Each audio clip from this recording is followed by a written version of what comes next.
15, versikulo 1 ngadto sa versikulo 4. 1 Corinthians chapter 15 verses 1 up to 4, Bisaya nga version, ingon dinhi, mga igsuon, pahinumduman ko kamo sa maayong balita nga giwali ko kaninyo. Kinsa nag-ingon? Apostol Pablo.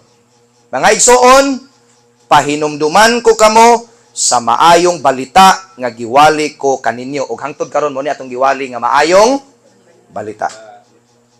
Gidawat ninyo kini o gibarugan ninyo ang inyong pagtuo. Take note ninyo ha.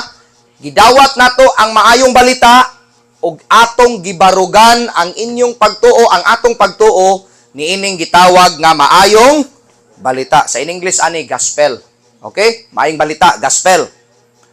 Mao kini ang maayong balita. Paminaw mo kay mao kini